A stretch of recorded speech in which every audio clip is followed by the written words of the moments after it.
नमस्ते दोस्तों, स्वागत है आपका हमारे चैनल पे ट्रैप एंकर, जहां आज हम एक ब्लॉकबस्टर टॉपिक को कवर करेंगे, कास्ट सेंसस इन इंडिया।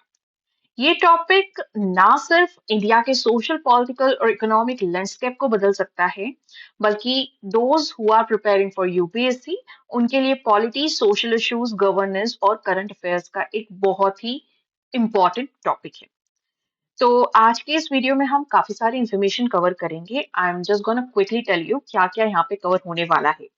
सबसे पहले हम जानेंगे कास्ट सेंसस क्या होता है और रिजर्वेशन से इसका क्या कनेक्शन है। रिजर्वेशन क्या होता है, कब शुरू हुआ और कॉन्स्टिट्यूशनली कैसे काम करता है। Then SC, ST, OBC, EWS का मतलब क्या है, मंडल कमीशन और उसका हिस्टोरिक इम्पैक्ट क्या था, ईडब्ल्यूएस रिजर्वेशन और recent constitutional amendments, caste census का लीगल बेसिस क्या है, उसका प्रिपरेशन और उसमें आने वाले चैलेंजेस क्या हैं। साथ ही साथ जो जो रीसेंट डेवलपमेंट्स हुए हैं 2023 से 2025 तक, उनके रीसेंट एग्जांपल्स देखेंगे। तो चलिए एक कप चाय या कॉफी ले लीजिए, नोटबुक खोलिए और शुरू करते हैं। I am gonna tell you, ये बहुत ही इंटरेस्टिंग, बहुत इंफॉर्मेटिव वीडियो आपके लिए होने वाला है। दोस्तों, इंडिया का अगला सेंसस जो 2025 में प्लान है, एक गेम चेंजर होने वाला है, क्योंकि 1931 के ब्रिटिश एरा सेंसस के बाद पहली बार कास्ट डेटा कलेक्ट किया जाएगा, स्पेशली अदर बैकवर्ड क्लासेस का। ये data social justice, reservation policies और कास्ट बेस्ड पॉलिटिक्स को रीशेप कर सकता है। लेकिन पहले कि हम सेंसस का डिटेल्स में जाएं, लेट अस अंडरस्टैंड इसका जो बैकबोन है, दैट इज रिजर्वेशन। ये क्या होता है? रिजर्वेशन क्या है? रिजर्वेशन इंडिया में एक अफर्मेटिव एक्शन पॉलिसी है जो हिस्टोरिकली डिसएडवांटेज्ड ग्रुप्स जैसे कि SC, ST, other backward classes और अब इकोनॉमिकली वीकर सेक्शंस को एजुकेशन, गवर्नमेंट जॉब्स और पॉलिटिकल रिप्रेजेंटेशन में इक्वल अपॉर्चुनिटीज देती है।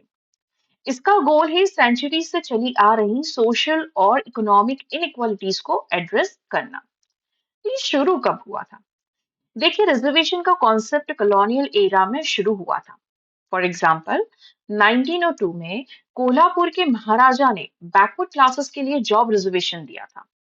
एक और एग्जाम्पल, 1932 के पूना पैक्ट ने दलित्स के लिए रिजर्व्ड सीट्स इंट्रोड्यूस किए सिंगल हिंदू इलेक्टोरेट के अंदर। लेकिन अगर हम फॉर्मल कॉन्स्टिट्यूशन में बात करें तो कॉन्स्टिट्यूशन ऑफ इंडिया 1950 ने रिजर्वेशन सिस्टम को लीगल फ्रेमवर्क दिया। और अगर हम इसकी इंपॉर्टेंट डेट देखें तो 26 जनवरी 1950, जब कॉन्स्टिट्यूशन इन्फोर्स हुआ, तब एससी और एसटी के लिए रिजर्वेशन शुरू हुआ। तो थोड़ा सा इसके कॉन्स्टिट्यूशनल बेसिस पे भी जाते हैं और डिस्कस करते हैं। देखिए, आर्टिकल 15 क्लॉज 4 ये बोलता है, स्पेशल प्रोविजंस सोशली और एजुकेशनली बैकवर्ड क्लासेस एससी और एसटी के लिए। फर्स्ट अमेंडमेंट 1951 एक्ट ने इसे ऐड किया। Then article 16 clause 4, public employment में बैकवर्ड क्लासेस के लिए रिजर्वेशन देना। आर्टिकल 334, लोकसभा और लेजिस्लेचर्स में एससी या एसटी के लिए रिजर्व्ड सीट्स, इनिशियली जो कि 10 साल के लिए था, बट एक्सटेंशंस के थ्रू ये अभी भी एक्टिव है। तो ये हमने देखा कि कौन कौन से कॉन्स्टिट्यूशनल आर्टिकल्स थे जिसके अंदर रिजर्वेशन को मेंशन किया गया है। अब हम समझते हैं एससी, एसटी, ओबीसी और ईडब्ल्यूएस के डेफिनेशंस और रिजर्वेशन सिस्टम के मैकेनिक्स। देखिए, अगर हम अब बात करें, सबसे पहले हम देखते हैं शेड्यूल्ड कास्ट के बारे में। ये कम्युनिटीज हैं जो हिस्टोरिकली अनटचेबिलिटी और एक्सट्रीम डिस्क्रिमिनेशन का शिकार रही हैं, जैसे दलित ग्रुप। इनकी लिस्ट कॉन्स्टिट्यूशन के शेड्यूल कास्ट ऑर्डर 1950 के अंदर बनी, जिसमें अब 1170 कास्ट हैं। अगर रिजर्वेशन की बात करें तो गवर्नमेंट जॉब्स और एजुकेशन में 15% रिजर्वेशन मिलता है। एंड अगर कॉन्स्टिट्यूशनल प्रोविजन की बात करें तो article 341 empowers president to notify SC list और पार्लियामेंट इनमें अमेंडमेंट करता है। अब बात करते हैं हम शेड्यूल्ड ट्राइब्स की। इंडिजीनियस कम्युनिटीज जो जियोग्राफिकली आइसोलेटेड एरियाज में रहती हैं, जैसे आदिवासी ग्रुप्स जिनका कल्चर डिस्टिंक्ट होता है। इनकी लिस्ट कॉन्स्टिट्यूशन में शेड्यूल्ड ट्राइब्स ऑर्डर 1950 के अंडर है। जिसमें टोटल 890 कम्युनिटीज हैं। अगर रिजर्वेशन की बात करें तो 7.5% रिजर्वेशन है। और कॉन्स्टिट्यूशनल प्रोविजन की बात करें तो आर्टिकल 342 एसटी लिस्ट के लिए सेम प्रोसेस फॉलो करता है।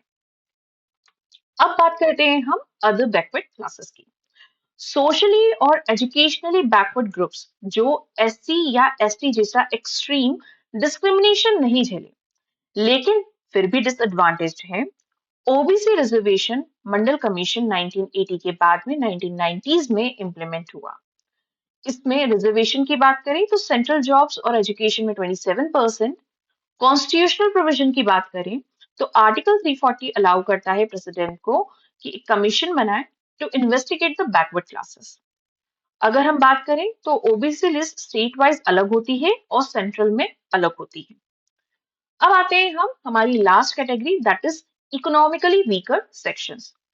ये कैटेगरी कास्ट बेस्ड नहीं है, इकोनॉमिकली बैकवर्डनेस पे बेस्ड है। 103rd कॉन्स्टिट्यूशनल अमेंडमेंट 2019 ने ईडब्ल्यूएस को 10% रिजर्वेशन दिया एजुकेशन और जॉब्स में। इसके लिए एलिजिबिलिटी क्राइटेरिया है जिनकी भी एनुअल इनकम 8 लाख रुपीज से कम है वो ईडब्ल्यूएस के लिए एलिजिबल है।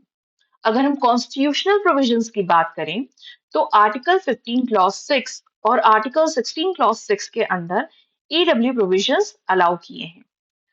14 जनवरी 2019 में ये पर्टिकुलर एक्ट यहाँ पर इंट्रोड्यूस किया था। जब अमेंडमेंट आया था तब इस कैटेगरी को इंट्रोड्यूस किया गया था। अब बात करते हैं रिजर्वेशंस काम कैसे करते हैं। देखिए, अगर हम एजुकेशन में बात करें तो आईआईटीज, आईआईएम्स, मेडिकल कॉलेजेस में फिक्स परसेंटेज सीट्स रिजर्व होते हैं। जैसे एससी के लिए 15%, एसटी के लिए 7.5%, ओबीसी के लिए 27%, ईडब्ल्यूएस के लिए 10%। अगर जॉब्स में बात करें तो अगर गवर्नमेंट जॉब्स है लाइक फॉर एग्जांपल आईएएस या आईपीएस, इनमें भी सेम परसेंटेज अप्लाई होता है। और आर्टिकल 16 क्लॉज 4 इंश्योर करता है कि एडिक्वेट रिप्रेजेंटेशन हो। अगर हम लॉ के बेसिस पे या लेजिस्लेचर के बेसिस पे बात करें तो आर्टिकल 330 और 332 लोकसभा और स्टेट असेंबलीज में एससी और एसटी के लिए सीट्स रिजर्व करते हैं। देखिए, सुप्रीम कोर्ट के इंदिरा साहनी केस 1992 ने 50% रिजर्वेशन कैप सेट किया है, लेकिन ईडब्ल्यूएस और स्टेट लेवल एक्सेप्शंस इसे चैलेंज करते हैं। ठीक है, तो ये हमारे कुछ इंपॉर्टेंट इंफॉर्मेशन यहाँ पे हमने देखने को मिली। तो आप देख रहे हैं रिजर्वेशन के लिए कॉन्स्टिट्यूशनल प्रोविजंस में हमने कौन कौन से आर्टिकल देखे। Article 15, article 16, article 330, article 332, article 334, article 340, article 341 and article 342। चलिए अब हम देखते हैं, मैंने आपको एक वर्ड दिया यहाँ पर मंडल कमीशन। तो ये मंडल कमीशन क्या था और इसके इम्पैक्ट्स क्या थे। देखिए, मंडल कमीशन जो ओबीसी रिजर्वेशन का एक टर्निंग पॉइंट था, ये हमारे लिए एक इम्पॉर्टेंट टॉपिक भी है। मंडल कमीशन था क्या? सबसे पहले 1 जनवरी 1979 को मोरारजी देसाई गवर्नमेंट ने second backward classes commission form किया, जिसे चेयर किया था बीपी मंडल ने, और इसे फॉर्म किया था अंडर आर्टिकल 340। अगर हम इसमें मैंडेट की बात करें तो जो सोशली और एजुकेशनली बैकवर्ड क्लासेस है उन्हें आइडेंटिफाई करना और कास्ट इनइक्वालिटीज एड्रेस करने के लिए रिकमेंडेशंस देना। इसकी रिपोर्ट 31 दिसंबर 1980 में सबमिट की गई। इसमें की फाइंडिंग्स थी कि ओबीसी पॉपुलेशन 52% है, which is on the basis of 1931 census. अब इसकी रिकमेंडेशन ये आई कि 27% रिजर्वेशन ओबीसी को सेंट्रल गवर्नमेंट जॉब्स और एजुकेशन में देना चाहिए विद इन 50% कैप। अभी देखिए, इसको 27% इसलिए रखा गया क्योंकि एससी 15% था, एसटी 7.5% और इसके साथ टोटल मिला के ये 49.5% होता है, जो 50% कैप के अंदर आ रहा है। अगर हम इम्प्लीमेंटेशन की बात करें तो 1990 में वीपी सिंह गवर्नमेंट ने मंडल रिकमेंडेशंस इंप्लीमेंट किए, जो पॉलिटिकली एक्सप्लोसिव था। अपर कास्ट स्टूडेंट्स ने बड़े प्रोटेस्ट किए इंक्लूडिंग सेल्फ इमोलेशन। फिर उसके बाद सुप्रीम कोर्ट ने Indira Sahni case versus union of India 1992 ने 27% ओबीसी रिजर्वेशन को अपहोल्ड किया, बट कंडीशंस लगाई। उसमें कहा गया कि 50% रिजर्वेशन कैप होनी चाहिए, creamy layer concept, well off OBC के रिजर्वेशन नहीं मिलेगा, and there is no reservation and promotion for OBC. इसका इम्पैक्ट क्या रहा? ओबीसी रिप्रेजेंटेशन इन जॉब्स और एजुकेशन बढ़ा। Ministry of social justice data जो कि 2014 से 2021 का था, उसमें ओबीसी डायरेक्ट रिक्रूटमेंट कंसिस्टेंटली 27% से ज्यादा रहा। अब देखिए यहाँ कुछ चैलेंजेस थे, और ये चैलेंजेस, सबसे पहला था पॉलिटिसाइजेशन। मंडल ने मंडल पॉलिटिक्स को जन्म दिया, जहां कास्ट बेस्ड वोट बैंक्स बन गए। अब लिमिटेड रीच रही। रोहिणी कमीशन ने फाउंड की 6000 ओबीसी कम्युनिटीज में सिर्फ 40 कम्युनिटीज ने 50% रिजर्वेशन बेनिफिट्स लिए। तो ये सब चेंजेस हमें देखने को मिले। अभी हम समझते हैं कि ईडब्ल्यूएस क्या, और इसमें रीसेंट कॉन्स्टिट्यूशनल चेंजेस पे फोकस करते हैं। तो ये रीसेंट कॉन्स्टिट्यूशनल अमेंडमेंट्स क्या रहे? दोस्तों, ईडब्ल्यूएस रिजर्वेशन और रीसेंट अमेंडमेंट्स ने रिजर्वेशन डिस्कोर्स को नई दिशा दी। तो अगर हम रिजर्वेशन की बात करें, 103rd कॉन्स्टिट्यूशनल अमेंडमेंट 2019 एक्ट, इसमें 10% रिजर्वेशन इंट्रोड्यूस किया गया फॉर इकोनॉमिकली वीकर सेक्शंस, जिसमें non SC ST OBC families education और जॉब्स के लिए आती हैं। इसकी इम्प्लीमेंटेशन डेट थी 14 जनवरी 2019, जब ये इन्फोर्स हुआ। अगर हम कॉन्स्टिट्यूशनल प्रोविजंस की बात करें तो आर्टिकल 15 क्लॉज 6 ये अलाउ करता है स्पेशल प्रोविजंस ईडब्ल्यूएस के लिए एजुकेशन में, और आर्टिकल 16 क्लॉज 6 अलाउ करता है EWS reservation in public employment. Eligibility is the same जो मैंने आपको पहले बताई थी। अभी आगे बात करते हैं हम। जनहित अभियान वर्सेस यूनियन ऑफ इंडिया 2022 ने 5:2 मेजोरिटी से ईडब्ल्यूएस रिजर्वेशन को अपहोल्ड किया, stating it addresses economic backwardness without violating equality. Critics argue it dilute caste-based affirmative actions. अगर हम और दूसरे अमेंडमेंट्स या डेवलपमेंट देखें तो देखिए 102nd कॉन्स्टिट्यूशनल अमेंडमेंट एक्ट आया 2018 में। इसके थ्रू आर्टिकल 338 बी ऐड किया गया, जिससे national commission for backward classes को कॉन्स्टिट्यूशनल स्टेटस मिला। एनसीडीसी अब ओबीसी लिस्ट और पॉलिसीज पे रिकमेंडेशन देता है। अगर हम नेक्स्ट आर्टिकल देखें तो 127 constitutional amendment act of 2021 states को अपनी ओबीसी लिस्ट बनाने का पावर वापस दिया after supreme courts Maratha reservation ruling 2021। इसे सेंटर तक लिमिट किया गया था। इसके इम्पैक्ट ये रहे कि स्टेट्स जैसे महाराष्ट्र अब ओबीसी रिजर्वेशन फ्लेक्सिबली इंप्लीमेंट कर सकते हैं। अगर हम सब कोटा रूलिंग की बात करें तो 1 अगस्त 2024 को सुप्रीम कोर्ट ने 6:1 रूलिंग में स्टेट्स को एससी एसटी के अंडर सब कोटास बनाने की परमिशन दी। For example, more backward SC groups to priority दी। आर्टिकल 14 के इंटरप्रिटेशन के बेसिस पे ये फैसला हुआ, और जस्टिस बी आर गवई ने एससी एसटी के लिए सब क्लासिफिकेशन को जस्टिफाई किया, स्टेटिंग कि ये आर्टिकल 14 और आर्टिकल 16 क्लॉज 4 के स्पिरिट के साथ अलाइन करता है। ये रूलिंग एक लैंडमार्क है, क्योंकि अब स्टेट्स एससी एसटी के अंदर मोर बैकवर्ड ग्रुप्स को प्रायोरिटाइज कर सकते हैं, लाइक मडिका वर्सेस मलाइन तेलंगाना। अगर हम रीसेंट डेवलपमेंट्स की बात करें रिजर्वेशंस को लेकर के, तो Maratha reservation case 2021 and Jat reservation Haryana 2016 to 2023 वाला केस। तो महाराष्ट्र रिजर्वेशन केस के बारे में बात करते हैं। महाराष्ट्र ने मराठास को 16% रिजर्वेशन दिया, लेकिन सुप्रीम कोर्ट ने इसे अनकॉन्स्टिट्यूशनल डिक्लेयर किया, क्योंकि ये 15% का जो कैप है उसको क्रॉस कर रहा था, और 102nd अमेंडमेंट एक्ट के अंदर स्टेट्स के ओबीसी लिस्ट बनाने के पावर्स पे क्वेश्चन उठा था। 127 कॉन्स्टिट्यूशनल अमेंडमेंट एक्ट 2021 ने इसे फिक्स किया बाय रिस्टोरिंग स्टेट्स राइट्स, और इसकी डेट थी 11 अगस्त 2021 जब ये इनेक्ट हुआ था या पास हुआ था। अगर हम जाट रिजर्वेशन की बात करें तो जाट्स ने ओबीसी स्टेटस के लिए प्रोटेस्ट किए, लेकिन कोर्ट्स ने रिपीटेडली इनके डिमांड्स को रिजेक्ट किया। क्यों? क्योंकि इनसफिशिएंट बैकवर्डनेस एविडेंसेस थे। ये केस रिजर्वेशन पॉलिटिक्स और जुडिशियली स्क्रूटिनी का एक एग्जाम्पल है। अभी देखिए एक क्वेश्चन आता है कि ये कास्ट सेंसस मैटर क्यों करते हैं? ये डेटा एक्यूरेट पॉपुलेशन फिगर देगा फॉर एससी एसटी, ओबीसी और ईडब्ल्यूएस, जो कि आउटडेटेड 1931 सेंसस के एस्टिमेट्स को रिप्लेस करेगा। इससे reservation quota, creamy layer criteria और सब कोटास पे डिबेट्स इंटेंसिफाई होंगे। तो अब हम चलते हैं कास्ट सेंसस के लीगल बेसिस पे। देखिए, कास्ट सेंसस के लिए नए लॉस चाहिए या नहीं चाहिए, ये एक बहुत बड़ा क्वेश्चन है। सबसे पहले तो बिल्कुल नहीं, ये एक मिथ है। सेंसस में कास्ट डेटा कलेक्ट करने के लिए कॉन्स्टिट्यूशन या सेंसस एक्ट अमेंड करना पड़ेगा। चलिए, कॉन्स्टिट्यूशनल और लीगल फ्रेमवर्क को डिटेल में रखते हैं। सबसे पहले अगर हम कॉन्स्टिट्यूशनल प्रोविजंस देखें तो article 246, okay, seventh schedule, list one which is the union list. ठीक है, सेंसस एक यूनियन सब्जेक्ट है। सेंटर के पास एक्सक्लूसिव पावर है सेंसस कंडक्ट करने का। नेक्स्ट, आर्टिकल 243 और 243 टी, पंचायत और म्युनिसिपैलिटीज में एससी और एसटी के लिए रिजर्वेशन प्रोवाइड करते हैं, proportional to population. Accurate caste data इससे डायरेक्टली इंपैक्ट करेगा। एंड नेक्स्ट है आर्टिकल 340, बैकवर्ड क्लासेस की कंडीशंस इन्वेस्टिगेट करने के लिए कमीशंस अपॉइंट करने का पावर देते हैं। For example Mandal commission. Caste census data इस आर्टिकल के इम्प्लीमेंटेशन के लिए यूजफुल होगा। नेक्स्ट है सेंसस एक्ट 1948। इसके अंदर सेक्शन 3 और सेक्शन 8। सेक्शन 3 बोलता है रजिस्ट्रार जनरल और सेंसस कमिश्नर को सेंसस कंडक्ट करने की अथॉरिटी है।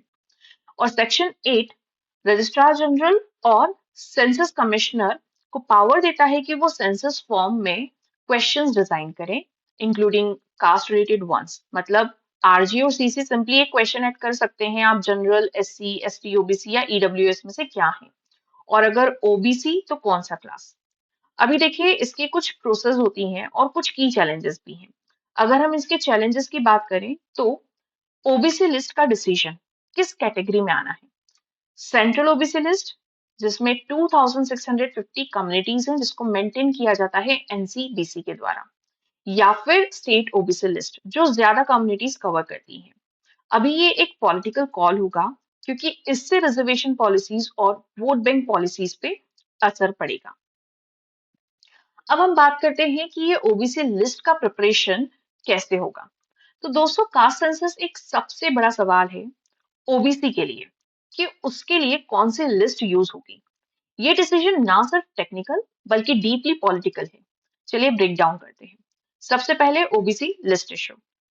देखिए, सेंट्रल ओबीसी लिस्ट अगर हम देखें तो national commission for backward classes के अंडर 2650 कम्युनिटीज है, जो मैंने आपको भी बताया, राइट। तो कॉन्स्टिट्यूशनल लिंक बोले तो आर्टिकल 338 बी, जो कि 107 सेकेंड अमेंडमेंट एक्ट 2018 से ऐड किया गया, इसमें एनसीबीसी को कॉन्स्टिट्यूशनल बॉडी बनाया गया था। ये लिस्ट सेंट्रल गवर्नमेंट जॉब्स या फिर एजुकेशन में रिजर्वेशन के लिए यूज होती है। अगर हम वही बात करें स्टेट ओबीसी लिस्ट की, तो हर स्टेट की अपनी लिस्ट है जो अक्सर सेंट्रल लिस्ट से ज्यादा कम्युनिटीज इंक्लूड करती है। फॉर एग्जाम्पल, तमिलनाडु और कर्नाटक के ओबीसी लिस्ट में लोकल कास्ट डायनेमिक्स रिफ्लेक्ट होते हैं। 127th अमेंडमेंट एक्ट ऑफ 2021 ने स्टेट्स को अपनी ओबीसी लिस्ट बनाने का फुल पावर दिया था। अभी एक डिलेमा है, अगर सिर्फ सेंट्रल लिस्ट यूज हुई तो स्टेट स्पेसिफिक कम्युनिटीज मिस हो सकती हैं। अगर स्टेट लिस्ट मर्ज किए तो लिस्ट बहुत बड़ी हो जाएगी, which will be complicating enumeration। अभी यहाँ पर एक प्रिपरेशन टाइमलाइन होती है। अगर कोई भी सेंसस कंडक्ट करना है तो उसके लिए 6 से 8 महीने की तैयारी चाहिए। पहले नोटिफिकेशन देना होता है, सेंटर को गैजेट नोटिफिकेशन इशू करनी होगी, और स्टेट्स को भी सिमिलर नोटिफिकेशन निकालनी होगी, जिसमें 2 मंथ्स लग सकते हैं। फिर डिजिटल अपग्रेड, सिंस 2021 का सेंसस पहली बार फुली डिजिटल होना था, लेकिन कोविड ने पोस्टपोन कर दिया। अब सॉफ्टवेयर में ओबीसी और ईडब्ल्यूएस फील्ड्स को ऐड करना, उसका ड्रॉप डाउन मेन्यू ऐड करना, जिसमें it is taking time. Then training, enumerators को रीट्रेनिंग चाहिए क्योंकि 2020 के जो इन्यूमरेट्स होंगे वो बहुत रिटायर भी हो चुके होंगे and they were not train that much. And then pilot test, software और प्रोसेस को चेक करने के लिए पायलट एक्सरसाइज होगा, लाइक डिजिटल जब सेंसस हुआ था 2020 में तब किया गया था। अब डिजिटल सेंसस डेटा टेबुलेशन को सुपर फास्ट करेगा। तो मैन्युअल टेबुलेशन जो होती थी उसमें काफी टाइम लगता था, but will not take that much time. अब देखिए सबसे बड़ी चीज कि कुछ चैलेंजेस हमें यहाँ देखने को मिल सकते हैं, लाइक प्रोसीजरल एंड पॉलिटिकल। तो कास्ट सेंसस के चैलेंजेस को अगर हम डिस्कस करें, प्रोसीजरल चेंजेस में हमें टेक इश्यूज, मिस इन्फॉर्मेशन देखने को मिलेंगी। टेक इश्यूज की बात करें तो इन्यूमरेटर्स को नए डिजिटल टेक जैसे कोई टैबलेट्स या एप्स उनके साथ प्रॉब्लम हो सकती है, स्पेशली जो रूरल एरियाज में है। तो इसके लिए रैगरस ट्रेनिंग और पायलट टेस्टिंग की रिक्वायरमेंट है। मिस इन्फॉर्मेशन, सिंस आज हम देख रहे हैं कि सोशल मीडिया और व्हाट्सएप पे काफी फेक न्यूज स्प्रेड हो सकती है, तो इन्यूमरेटर्स फ्रॉड है या पर्सनल डेटा चुरा रहे हैं, ये पब्लिक ट्रस्ट को अंडरमाइन कर सकता है। इसके लिए गवर्नमेंट को नेशन वाइड अवेयरनेस कैंपेन चलाने होंगे, जिसमें पब्लिक को इंश्योर किया जाए कि वो गवर्नमेंट की तरफ से डेटा कलेक्ट कर रहे हैं। देन अगर हम पॉलिटिकल चैलेंजेस की बात करें, तो सबसे पहले ओबीसी लिस्ट डिसीजन, ये कौन से लिस्ट में ओबीसी को इंक्लूड करना है, ये चॉइस पॉलिटिक्स को हीट अप करेगा। देन डेटा पब्लिश होने के बाद में 1931 के बाद पहली बार एक्यूरेट कास्ट पॉपुलेशन डेटा मिलेगा। ये रिजर्वेशन कोटास रिवाइज करने की डिमांड ट्रिगर करेगा। इंदिरा साहनी केस 1992 ने जो 50% रिजर्वेशन कैप सेट किया था, बट कुछ स्टेट्स जैसे कि तमिलनाडु और महाराष्ट्र से चैलेंज कर रहे हैं। अगर रिसेंट रूलिंग देखें तो 2024 में सुप्रीम कोर्ट ने सब कोटास को अलाउ किया, जो कैप को डिबेट्स को और कॉम्प्लेक्स कर सकता है। अगर नेक्स्ट हम बात करें तो ईडब्ल्यूएस रिजर्वेशन को कास्ट बेस्ड ग्रुप्स अपोज करते हैं, claiming it dilutes their benefits. तो ये जितने भी हमने यहाँ पढ़े हैं 1931 सेंसस के आउटडेटेड डेटा के बेसिस पर अब तक रिजर्वेशन पॉलिसीज बनी हुई हैं। अगर कास्ट सेंसस इसे मॉडर्नाइज करेगा तो कई सारी पॉलिटिकल कंट्रोवर्सीज भी मिल सकती हैं। अब देखिए हम रीसेंट एग्जांपल्स देखते हैं, कुछ डेवलपमेंट्स देखते हैं। सो सबसे पहले बिहार कास्ट सर्वे जो 2023 में हुआ था। बिहार गवर्नमेंट ने अक्टूबर 23 में अपना कास्ट सर्वे रिलीज किया। इसमें उन्होंने बताया कि जो ओबीसी है वो 63% है पॉपुलेशन के, एससी 90, एसटी 1.7। इसने 75% रिजर्वेशन डिमांड को बूस्ट किया, जो 50% कैप के अगेंस्ट है। अभी कुछ लीगल चैलेंजेस भी आए। पटना हाई कोर्ट ने सर्वे को अपहोल्ड किया, लेकिन सुप्रीम कोर्ट में केस अभी भी पेंडिंग है। कर्नाटक केस सर्वे की कास्ट सर्वे की बात करते हैं, तो कर्नाटक ने फरवरी 2024 में अपना कास्ट सर्वे रिपोर्ट लीक किया। इसमें ओबीसी 45%, एससी 17, एसटी 7%। कंट्रोवर्सी आई कि लिंगायत और वोकलिंगा कम्युनिटीज ने डेटा को रिजेक्ट किया। उन्होंने बोला कि ये अंडर काउंटिंग है। इसका इम्पैक्ट ये रहा कि स्टेट लेवल पॉलिटिक्स और ओबीसी रिजर्वेशन की डिमांड को और हीटअप हुआ। महाराष्ट्र में मराठास ने ओबीसी स्टेटस के लिए प्रोटेस्ट कंटिन्यू किए। मनोज जरंग पाटिल के लीडरशिप में हंगर स्ट्राइक्स हुए। फरवरी 2024 में स्टेट ने 10% मराठा कोटा पास किया, लेकिन सुप्रीम कोर्ट के 2021 रूलिंग के अगेंस्ट ये लीगली शेकी है। और लास्ट में सब कोटा रूलिंग की अगर हम बात करें तो 1 अगस्त 2024 को सुप्रीम कोर्ट ने एससी एसटी के अंडर सब क्वालिफिकेशंस को अलाउ किया था, और स्टेट्स को बोला था कि वो ज्यादा बैकवर्ड ग्रुप्स को एससी एसटी में प्रायोरिटाइज कर सकते हैं। फॉर एग्जांपल पंजाब में वाल्मीकि या मजहबी सिख्स को प्रायोरिटी दी जा सकती है। देन लास्ट है हमारा सेंटर का स्टेंस। जनवरी 2025 तक सेंटर ने कास्ट सेंसस के लिए विलिंगनेस दिखाई, बट ओबीसी लिस्ट के फाइनल डिसीजन पेंडिंग है। 2024 लोकसभा इलेक्शंस के बाद कोलिशन प्रोसेस ने कास्ट सेंसस को प्रायोरिटी बनाया है, अगर हम इसके पॉलिटिकल एस्पेक्ट से देखें। तो दोस्तों, ये था पूरा caste census, reservation, Mandal commission, EWS और रिजर्वेशन डेवलपमेंट का कंप्लीट ब्रेकडाउन, जिसमें हमने कॉन्स्टिट्यूशनल फ्रेमवर्क और चैलेंजेस देखे। ये टॉपिक इंडिया के सोशल जस्टिस और पॉलिटिकल फ्यूचर को रीडिफाइन करेगा। आपको क्या लगता है कास्ट सेंसस से रिजर्वेशन पॉलिसीज कैसे चेंज होंगी? Do tell us in the comment section and like, share and subscribe. Also इसमें हम काफी सारी चीजों को इंक्लूड कर सकते हैं, और तो we will be looking for your suggestions कि हमें यहाँ पे और क्या इंक्लूड करना चाहिए। अभी आप नेक्स्ट वीडियो में और भी कई सारे टॉपिक्स देखेंगे जिसे हम सिंप्लीफाई करेंगे। कुछ आने वाले टॉपिक्स हैं जैसे कि आर्टिकल 15 क्लॉज 4 को हम डीप में समझेंगे। साथ ही साथ जो रीसेंट इशू है इंडस वाटर ट्रीटी का, सो अभी हम जितनी भी जगह देख रहे हैं एक there is a one discussion that is going on कि पाकिस्तान या इंडिया पे क्या फर्क पड़ेगा। लेकिन अगर हम इसके इम्पैक्ट को दूसरी कंट्रीज के साथ में भी रिलेट करें तो we will be discussing that as well. तो यहाँ पे हम इसी वीडियो को खत्म करते हैं। Thank you so much.